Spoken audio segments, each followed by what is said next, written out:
اللہ کے بندو یحییٰ خان کے الیکشن سے سبق سیکھو, جنرل ضیاء اللہ کے الیکشن سے سبق سیکھو, پرویز مشرف کے الیکشن سے سبق سیکھو, ٹرانسپیرنٹ الیکشن کرانے سیکھو.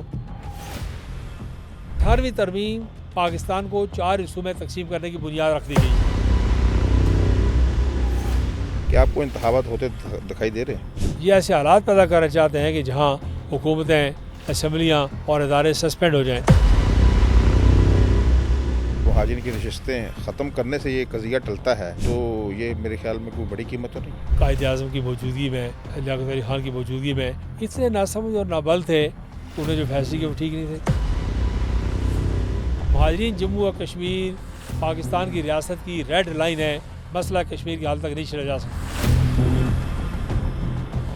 کچھ جو صاحب طبقہ ہے, اور بڑی بات کی جائے حکومت کی طرف سے بھی, پرائم منسٹر جو ہے جے کے فیصل ممتاز راٹھور وہ بھی کہہ چکے ہیں اشاروں کرام میں, اور بھی یہاں گفتگو ہوتی ہے جی مذاکرات کا دروازہ کھلنا چاہیے.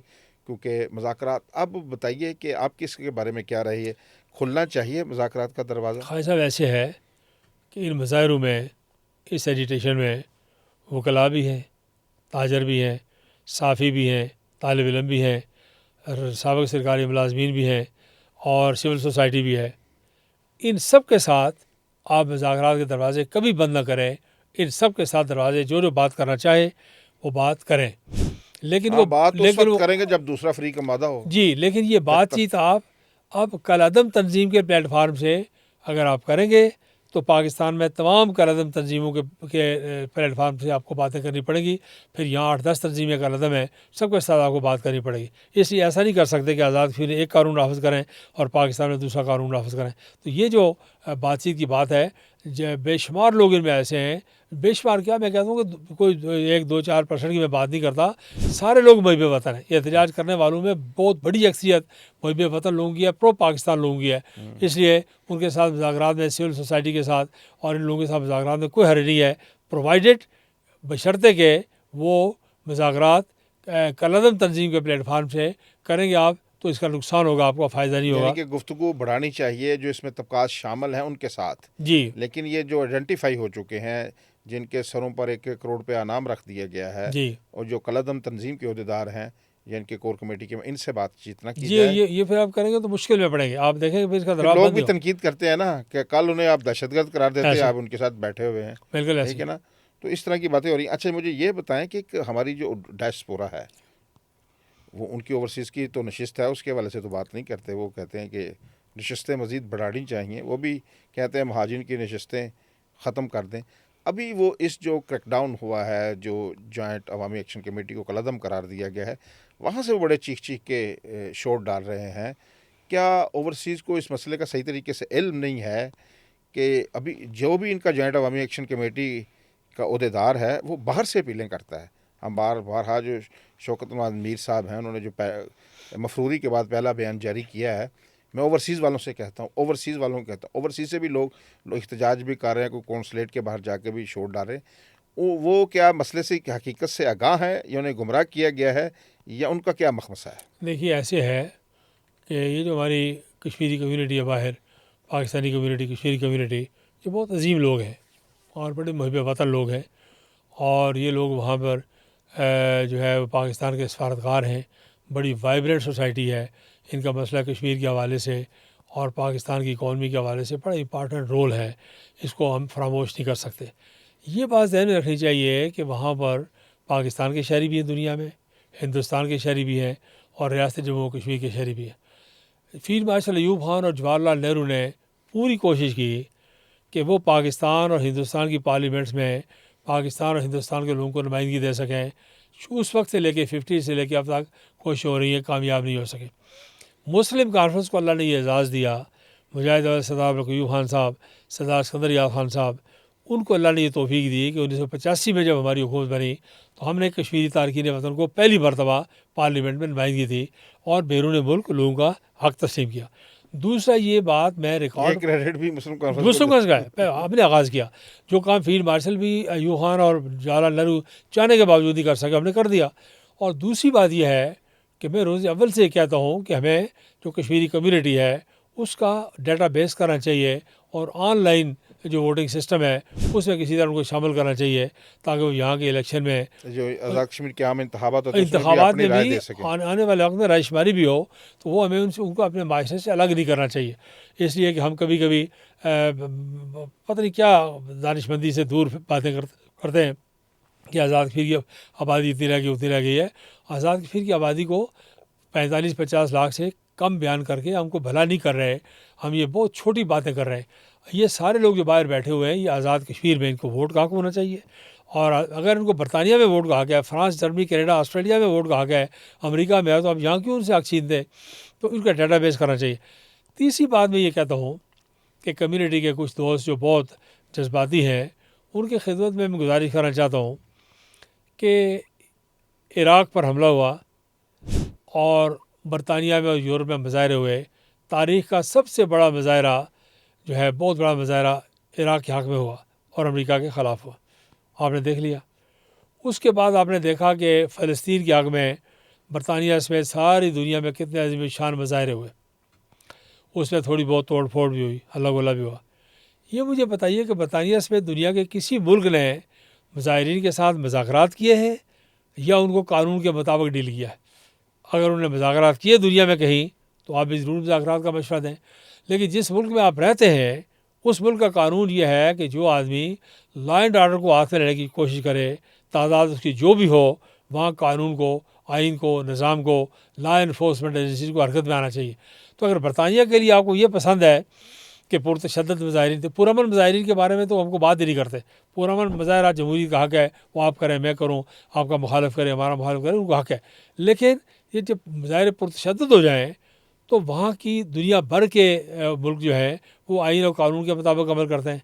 تو ہمارے جو لاشیں گر رہی ہوں، پراپرٹی چل رہی ہو اور سوشل میڈیا پر 7 پشتوں تک سارے ملک کو گالیاں دی جا رہی ہوں، تو ان حالات میں آپ کیا مشورہ دیتے ہیں کہ یہ مذاکرات کرنا چاہیے یا لا اینڈ آرڈر کو، یا آپ فیصلہ کریں کہ برطانیہ میں کیا ہو رہا ہے، یورپ میں کیا ہے، امریکہ کینیڈا میں کیا ہے، آسٹریلیا میں کیا ہے، تو اس کے مطابق مشورہ دینا چاہیے. چونکہ یہ چیزیں تاریخ میں ریکارڈ میں جا رہی ہیں اور آپ کے کھاتے میں ایسی بات نہیں پڑنی چاہیے کہ کل کو کہے کہ ایک ملک کے لیے قانون کا مطالبہ کرتے ہیں آپ دوسرے ملک کے لیے دوسرے قانون کا مطالبہ کرتے ہیں. اچھا سردار صاحب، ابھی یہ سارا اتنا جو انتشار پھیل رہا ہے، اللہ کرے یہ ہم سکون میں آئے، حالات جیسے نارمل زندگی ہوتی ہے وہ نارمل زندگی دوبارہ بحال ہو. اس سارے کنفلکٹ میں آپ کو جو آزاد کشمیر کے ابھی انتخابات بھی اناؤنس ہو چکے ہیں، ٹھیک ہے، 27 جولائی کو اعلان کر دیا چیف الیکشن کمشنر نے، پولنگ ہوگی. کیا آپ کو انتخابات ہوتے دکھائی دے رہے ہیں؟ قائد صاحب، دنیا میں ڈیموکریٹک پروسیس جو ہے وہ بعض اوقات ملکوں کی، ریاست کی اور نظام کی پہچان بنتا ہے. ایران عراق وار کے دوران ایران میں 3 انتخابات ہوئے، بمباری ہو رہی تھی، اسٹریفنگ ہو رہی تھی، راکٹ اور میزائل چل رہے تھے، فوجیں اس میں گتا تھیں، لوگ شہید ہو رہے تھے، زخمی ہو رہے تھے، اسپتال بھرے ہوئے تھے، لیکن 2-3 الیکشن انہوں نے کروائے. تو دنیا میں جو الیکشن کا معاملہ ہے اس کو کوئی کسی بات سے مشروط نہیں کرنا چاہیے.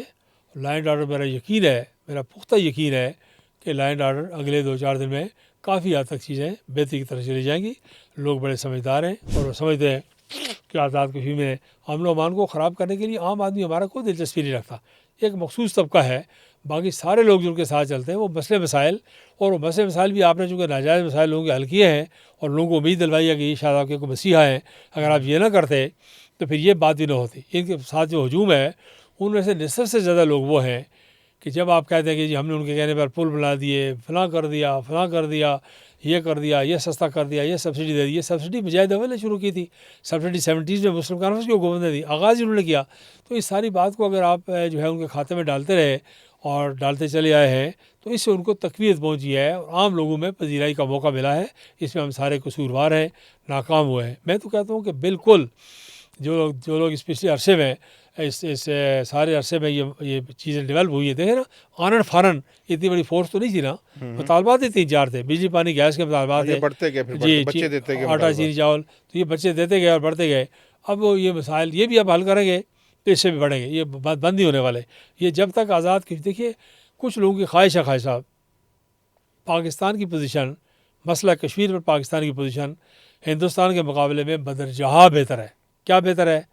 اخلاقی طور پہ ساری دنیا جانتی ہے، سفارتی طور پہ، سیاسی طور پہ، کہ پاکستان کی ریاست نے آزاد کشمیر یا گلگت بلتستان کا سٹیٹس نہیں چھیڑا.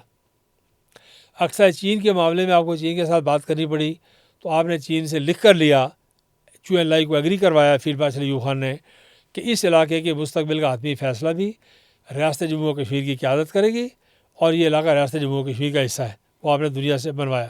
ٹھیک ہے، تو آپ نے نہ علاقے کی ایسی تبدیل کی، لوگ زور لگاتے رہ گئے گلگت کو صوبہ بنائیں، آزادی کو صوبہ بنائیں، لیکن اسٹیبلشمنٹ نے، اداروں نے پہرا دیا اور سیاستدانوں کی اٹکھیریوں سے اس کو بچا کے رکھا۔ سیاستدانوں کا میں اس لیے کہہ رہا ہوں کہ بعض دفعہ ہم بڑی غیر ذمہ دارانہ باتیں کرتے ہیں، یہ احساس ہی نہیں کرتے کہ اس کے نتیجے میں پاکستان کی علاقائی اور عالمی پوزیشن کتنی متاثر ہو سکتی ہے۔ نہ ہی پاکستان میں ریاست جموں و کشمیر کے کسی آدمی کو ڈی فرینچائز کیا، ووٹ کے حق سے محروم کیا۔ ہندوستانی کرتے ہیں، وہاں فوجیں بھیجتے ہیں، بندوق کے زور پر جو ہے اپنی مرضی کے لوگوں کو پولیس اسٹیشن پر لے کے جاتے ہیں اور جنرل لوگوں کو محروم کرتے ہیں۔ پاکستان نے یہ نہیں کیا، آزاد کشمیر میں یہ لا اینڈ آرڈر مینٹین کرتے ہیں، لوگ اپنی مرضی سے ووٹ دیتے ہیں، مہاجرین ووٹ دیتے ہیں۔ کشمیری جیسے میں نے کہا تارکین وطن کو ایک سیٹ دی ہوئی ہے، پاکستان کی حکومت نے کوئی اعتراض نہیں کیا۔ تو یہ جو صورتحال ہے، کچھ لوگ اس کو خراب کرنا چاہتے ہیں، وہ چاہتے ہیں کہ خدا نخواستہ پاکستان کی ریاست کو ایسی غلطی کرے جس کے نتیجے میں دنیا یہ کہے کہ ہاں جی وہ وہاں بھی یہ ہو رہا ہے، یہاں بھی یہ ہو رہا ہے۔ یہ ایسے حالات پیدا کرنا چاہتے ہیں جو آپ کو ایمرجنسی کی طرف لے جائیں۔ یہ ایسے حالات پیدا کرنا چاہتے ہیں کہ جہاں حکومتیں، اسمبلیاں اور ادارے سسپینڈ ہو جائیں۔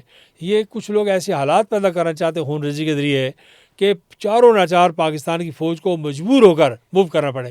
اور دیکھیے یہ بات یاد رکھیے کہ اس وقت فوج لا اینڈ آرڈر کو مینٹین کرنے کے لیے آپ کی مدد کر سکتی ہے، لیکن جن حالات کا میں ذکر کر رہا ہوں، خدا نہ کرے کہ بھی وہ حالات پیدا ہوں، اس صورتحال میں اگر فوج جائے گی تو پھر فوج لا اینڈ آرڈر رکھنے کے لیے نہیں جائے گی، پھر فوج جس طرح کہیں قبضہ کرنے کے لیے جاتی ہے، وہ مجبور ہو کر اس پوزیشن میں فوج کو دھکیلنا چاہتے ہیں۔ کچھ لوگ گریبان سے پکڑ کر ریاست کو گریبان سے پکڑ کے گھسیٹنا چاہتے ہیں اور دنیا کو یہ بتائیں گے جی ادھر ہندوستان کر گیا تو پاکستان کر گیا، کشمیر کا معاملہ دنیا نے ختم کر دیا۔ اور یہ بات میں آپ سے گزارش کروں کہ جب 5 اگست 2019 ہوا ہے تو اس آزاد کشمیر میں ہلے گلے کے تانے 9 مئی کے ماہرین سے، 5 اگست 2019 کے ماہرین سے، اور اس کے بعد جن لوگوں نے کہا کہ ہمارے ٹینکوں میں ڈیزل نہیں ہے ان کے ساتھ، اور جنہوں نے کہا کہ ہمارے پاس لڑنے کے لیے گھنٹے سے زیادہ ہتھیار نہیں ہے، ان سب کے ساتھ ملتے ہیں۔ یہ بات میں ریکارڈ پہ کہہ رہا ہوں، مجھے کوئی تردد نہیں ہے، کوئی خوف نہیں ہے اس بات کا کہ میں غلط کہہ رہا ہوں کہ صحیح کہہ رہا ہوں۔ یہ بالکل طے شدہ منصوبہ تھا کہ ہندوستان یہ کچھ کرے اور اس کے نتیجے میں یہاں کیا کریں۔ انہوں نے کہا کہ یہاں ایسا کچھ کریں، کچھ لوگوں نے کہا ایسا کریں کہ جس کے نتیجے میں سیاستدان، سیاسی جماعتیں، high court, supreme court, parliament, حکومت ارریلیونٹ ہو جائے اور اس کے نتیجے میں یہاں ایک قیاس پیدا ہو جائے اور اس قیاس کو جو ہے پاکستان کی ریاست ایسے جبری انداز میں فل کرے کہ جس کے نتیجے میں پتہ لگے کہ ادھر ہندوستان نے علاقے کی حیثیت بگاڑ دی، آبادی کی حیثیت بگاڑ دی ہے، ادھر آپ ماہرین سے بھی پیچھے ہٹ جائیں تاکہ آبادی کا تانا ہندوستان کو اکیلے نہ جائے بگاڑنے کا، آبادی بگاڑنے کا، اور علاقے کے اوپر بھی آپ چڑھ دوڑیں تاکہ یہ منصوبہ ہے دشمن کا، پاکستان کے دشمنوں کا ایجنڈا ہے، ہندوستان کا ایجنڈا ہے، اسرائیل کا ایجنڈا ہے اور پاکستان کی فوج مخالف قوتوں کا ایجنڈا ہے۔ عالمی سطح پر پاکستان کو مسئلہ کشمیر پر کمزور کرنے اور پیچھے دھکیلنے کا ایجنڈا ہے، ہندوستان کو مارل سپورٹ مہیا کرنے کا ایجنڈا ہے، اور ہندوستان کو بیل آؤٹ، کشمیر میں بیل آؤٹ کرنے کا ایجنڈا ہے۔ اس لیے ساری بات پر غور کرنے کی ضرورت ہے ہمارے ماہرین کو، پالیسی ساز لوگوں کو، اور کر بھی رہے ہیں یقیناً۔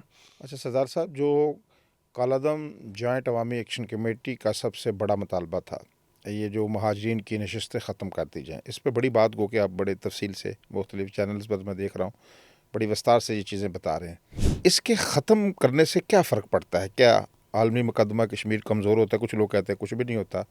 تو اگر کشمیر کے لوگ ہی اپنی آبادی کے اندر ہی رہتے ہوئے اپنا وزیر اعظم منتخب کر لیں، اگر یہ مہاجرین کی نشستیں ختم کرنے سے یہ قضیہ ٹلتا ہے، یہ افراتفری ختم ہوتی ہے، تو یہ میرے خیال میں کوئی بڑی قیمت تو نہیں ہے۔ اس پر میں 3-4 باتیں 1 2 3 4 کر کے آپ سے گزارش کرتا ہوں تاکہ مختلف چینلز میں بات ہوتی ہے، لیکن ترتیب کے ساتھ میں 4-5 باتیں آپ کی خدمت میں گزارش کرتا ہوں۔ جی سر۔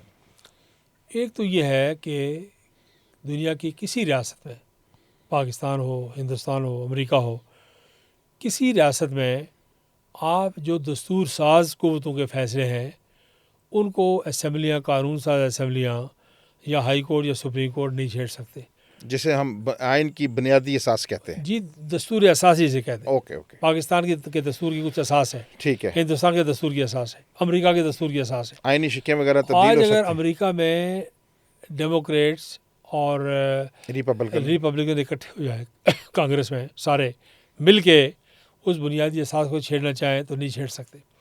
ٹھیک ہو گیا. آپ کسی مکان کی دیواریں چھیڑ سکتے ہیں, کھڑکیاں دروازے روشن دان چھیڑ سکتے ہیں, اس کو ری فرنش کر سکتے ہیں, رینوویٹ کر سکتے ہیں, فرنیچر تبدیل کر سکتے ہیں. اس کی بنیادوں کو چھیڑیں گے تو مکان گرنے کا خطرہ ہے, عمارت پاش ہو جائے گی. بنیادوں کو نہیں چھیڑ سکتے. آزاد کشمیر میں مسلم کانفرنس کی پہلی حکومت 24 اکتوبر 1947 کو غازی ملت سردار محمد ابراہیم خان صاحب کی صورت میں بنی, جسے انقلابی حکومت, بیس کیمپ کی انقلابی حکومت کہا جاتا تھا. ٹھیک ہے. اس حکومت کو چونکہ اسمبلی نہیں تھی, اس انقلابی حکومت کو ایک دستور ساز فورم کی حیثیت حاصل تھی. ٹھیک ہے. انہوں نے کچھ اصول وضع کیے اور پھر ان پر عمل کرنا شروع کیا. مثلا پہلی کابینہ بنی تو غازی ملت سردار ابراہیم خان صاحب ہمارے بانی صدر اس کے صدر تھے, اور 6 رکنی کابینہ تھی. 6 رکنی کابینہ میں ایک وزیر کرنل علی احمد شاہ صاحب, ایک وزیر آزاد کشمیر تھے. غور کریں ذرا, ایک منسٹر جو ایجے سے صرف ایک, اور 5 کے 5 میرواز یوسف شاہ صاحب, یہ میر عمر فاروق کے دادا محترم, سید نذیر حسن شاہ صاحب, عبداللہ بلی صاحب, خواجہ صلی اللہ شمیم صاحب اور خواجہ غلام الدین وانی صاحب. 6 میں سے 5 وزیر جو ہے ان کا تعلق جموں و کشمیر کے ساتھ تھا. کیا غازی ملت یا چودھری غلام عباس یا ان کے ساتھی یا ہمارے آزادی دلوانے والے بانی لیڈرز یا اس وقت کی حکومت پاکستان قائد اعظم کی موجودگی میں اور اس ساری لیاقت علی خان کی موجودگی میں اتنے ناسمجھ اور نابل تھے کہ انہیں جو فیصلے کیے وہ ٹھیک نہیں تھے؟ آج ان فورم کو فیصلہ کرنے کے لیے وہی انقلابی کونسل کا فورم چاہیے. جس طرح پاکستان کے دستور کو چھیڑنے کے لیے وہی دستور ساز باڈی چاہیے, فورم چاہیے, ورنہ یہ اسمبلیاں قومی صوبائی اسمبلی سینٹ اس کو نہیں چھیڑ سکتے. ایک تو یہ بات سمجھنی چاہیے کہ مہاجرین کے حقوق کو کس احترام کے ساتھ تسلیم کیا گیا. ٹھیک ہے. پھر یہ ہے کہ مہاجرین, ہم آزاد کشمیر میں 4,500 مربع میل ہے, گلگت بلتستان 28,000 کے قریب ہے, اقصی چین 10-12 ہزار ہے, اور 54-55 ہزار سے زیادہ مقبوضہ جموں و کشمیر ہے. ہماری ساری جو آبادی ہے وہ 50-60 لاکھ کے قریب ہے, گلگت بلتستان کو ساری ملا کے. ٹھیک ہے. جو پری طرف کی آبادی ہے وہ 80 لاکھ اور 1 کروڑ کے قریب ہے. اس وقت کشمیری 1.5 کروڑ سے زیادہ ہے. تو اتنی بڑی آبادی کے جو نمائندے ہیں ان کو ووٹ کے حق سے محروم کر کے, تو آپ یہ بتائیے کہ جو مسئلہ کشمیر پر پاکستان کا موقف ہے کہ ہم حق خود ارادیت کی جنگ لڑ رہے ہیں, اور کشمیری اپنا حق رائے دہی اور حق خود ارادیت جڑا ہوا ہے. آپ حق رائے دہی سے محروم کر لیں, حق رائے دہی پہلی سیڑھی ہے, حق خود ارادیت اگلی منزل ہے. تو آپ حق خود ارادیت سے محروم کر کے گھر کے لوگوں کو, تو اقوام متحدہ میں کس منہ سے یہ کہہ سکتے ہیں کہ ہم کشمیریوں کو حق خود ارادی لے کر تھوڑا سا اس کو مزید سلیس کر دیتے ہیں, قطع کلامی کی معذرت, کہ آپ کہہ رہے ہیں کہ ہم دنیا کو یہ کہتے ہیں کشمیریوں کو رائے شماری کا حق دے تاکہ وہ اپنا رائٹ آف ووٹ تسلیم کریں اور ڈالیں, یا پاکستان کے حق میں انڈیا میں جو ایک فیصلہ تھا ڈسپیوٹیڈ, تو ہم وہ حق رائے دہی خود ختم کر دیں بالکل, اور انٹرنیشنل سطح پر جا کر کہیں کہ ان کا رائٹ آف ووٹ تسلیم کریں. مہاجرین کا اپنے ہاتھوں ختم کریں, ان کا مطالبہ یہ ہے رائٹ آف ووٹ ختم کر دیں. تو دنیا کو کہیں کہ ان کو رائٹ آف ووٹ دیں جب کل کنا رائے شماری. ان پاکستان کے آباد لوگوں میں 2 طرح کے لوگ ہیں, ایک مہاجرین جموں و کشمیر ہیں اور ایک جو ہے منگلا ڈیم کے متاثرین ہیں. ٹھیک ہے. ایکشن کمیٹی یہ کہہ رہی ہے کہ منگلا ڈیم سے پیدا ہونے والی بجلی تو ہمیں سستی دیں, لیکن جن کے باپ دادا کی ہڈیاں ہر سال پانی نیچے جاتا تو سامنے آتی ہیں, ہر سال قبریں سامنے آتی ہیں, اور پھر اوپر آتی, پھر نیچے جاتی ہے, پھر اوپر آتی ہے سیزن ایک دفعہ سال میں. وہ جو منگلا ڈیم کے متاثرین پاکستان میں آباد ہیں, در کی ٹھوکریں کھا رہے ہیں, ان کو بھی ووٹ کے حق سے محروم کریں, چونکہ پاکستان میں مہاجرین جموں و کشمیر ادرس یہ 4 کمپوننٹ ہیں, جموں کے لوگ, وادی کے لوگ, متاثرین منگلا ڈیم اور آزاد کشمیر کے لوگ. آزاد کشمیر کے لوگوں کو اللہ ان سے پوچھے گا, نون لیگ کی حکومت نے, فاروق اعظم صاحب نے 13ویں ترمیم کر کے تو ہم سب کو واقع بھی چھین لیا. اب اندازہ کریں کہ وہ لاکھوں لوگ یہاں آباد ہیں, ہم ووٹ کا حق نہیں دے سکتے. اور اس وقت ستم یہ اس الیکشن میں ہے کہ لاکھوں کی تعداد میں وہ لوگ ہیں, نہ اتنی جلدی میں وہ ایڈریس چینج کروا سکتے ہیں, نہ آزاد کشمیر کے الیکشن کا حصہ بن سکتے ہیں, چونکہ پچھلے 50-60 سال میں وہ پاکستان کے الیکشن کا حصہ ہے, اور سب کو محروم کر دیا گیا 13ویں ترمیم کے ذریعے. تو آپ ایک طرف پاکستان کو گھر میں انٹرنل اس کے رائٹ آف سیلف ڈٹرمنیشن کہتے ہیں, اس سے محروم کرتے ہیں, تو external right of self determination کیسے مانگ سکتے ہیں؟ ایک بات ہوگی. پھر جب آپ یہ مانگنا چھوڑ دیں, دینا چھوڑ دیں, تو مسئلہ کشمیر کی اقوام متحدہ میں موجود جو مسئلہ ہے اس میں اس کی بنیادیں کمزور ہو جاتی ہیں کہ پاکستان کشمیریوں کے جموں و کشمیر کے عوام کے ایک حصے کی آبادی سے انکاری ہے رائے دہی کا حق دینے کے لیے، اس لیے وہ قراردادیں ختم ہو گئی، اور ہندوستان منتظر ہے کہ کوئی موقع ملے کہ ان یہ قراردادوں کام کو، کریں تو میں پروپیگنڈا اس کی کروں۔ لابی بائی بہت اسٹرانگ ہے، ان کا خیال ہے کہ یہ تو ایک تو یہ دیکھیے۔ اگلی بات دیکھیے، رائے شماری کا آپ نے ذکر کیا کہ نریندر مودی نے الیکشن میں اپیل کی، الیکشن مینیفیسٹو دیا، منشور دیا، اور اس کے بعد 40 لاکھ لوگوں کو باہر سے لا کے آباد کرنے کا پروگرام شروع کیا۔ 35-36 لاکھ لوگ غیر کشمیری ہندو کشمیر میں آباد ہو چکے ہیں، جن کو ڈاکومنٹ جاری ہو گئے، آباد ہوئے یا نہیں ہوئے، لیکن ووٹ کے وقت وہ قانونی طور پر ریاست کے قانون کے تحت اب وہ کشمیری ووٹر کی حیثیت رکھتے ہیں۔ بالکل 40 لاکھ کا اضافہ انہوں نے کر دیا۔ آپ پاکستان میں ایک تو ماہرین کے ساتھ ظلم یہ کر رہے ہیں کہ آپ ان کو 15-20 لاکھ گن رہے ہیں۔ میں آپ کے واسطے سے ان ماہرین سے پوچھنا چاہتا ہوں کہ اگر آپ رجسٹر نہیں کر سکے، ڈیٹا بیس نہیں بنا سکے، تو خود کو سزا دیں، ماہرین کو کیوں سزا دیتے ہیں؟ یہ 5 لاکھ اس وقت مہاجر ہوئے، جموں کی، سری نگر کی، پاکستان کی، ہندوستان کی آبادی کس تناسب سے بڑی ہے؟ کیا ان 5 لاکھ کو 80 سالوں میں 25 لاکھ ہونا چاہیے یا 50 لاکھ ہونا چاہیے؟ سوال یہ پیدا ہوتا ہے۔ تو آدھی آبادی تو ان کی درج نہیں کی اور کہتے ہیں کہ 20-25 لاکھ ہیں، تو یہ 45-50 لاکھ مہاجرین ہیں۔ ایک بات تو یہ ہے۔ پھر رائے شماری میں آپ ہمارے بعض لوگ عاقبت اندیش ہیں یا کچھ ہیں، یا میں نہیں کہتا، سیاستدان ہمارے لیے سب قابل احترام ہیں، میں پاکستان کی اندرونی سیاست میں کوئی دخل نہیں دیتا، میرا حق بھی نہیں ہے، لیکن میں پاکستان کے مفادات سے غافل نہیں رہ سکتا۔ پاکستان کے مفادات پر کوئی ضرب پڑتی ہو تو میرا دل جو ہے وہ اس کو بڑی تکلیف ہوتی ہے۔ 18ویں ترمیم جب ہوئی ہے تو میں نے فوری طور پر جو رد عمل دیا، اخبارات میں موجود ہے، پیش کیا جا سکتا سوشل میڈیا پہ، 2 جملوں میں رد عمل دیا تھا کہ 18ویں ترمیم پاکستان کو 4 حصوں میں تقسیم کرنے کی بنیاد رکھ دی گئی ہے۔ غلط تھا یا صحیح تھا، میرا فوری رد عمل تھا۔ پھر میں نے دیا 3-4 مرتبہ، میں خاموش ہو گیا۔ میں نے کہا میں نے اپنی ذمہ داری تاریخی اعتبار سے پوری کر دی کہ 18ویں ترمیم کے ذریعے پاکستان کو 4 حصوں میں تقسیم کرنے کی بنیاد رکھ دی گئی ہے۔ اسی طرح میں کہتا ہوں کہ بعض لوگ گلگت بلتستان یا آزاد کشمیر کو صوبہ بنانے کی بات کرتے ہیں، اس کی حیثیت بدلنے کی بات کرتے ہیں۔ رائے شماری میں ہندوستان کا پلہ بھاری ہو گیا۔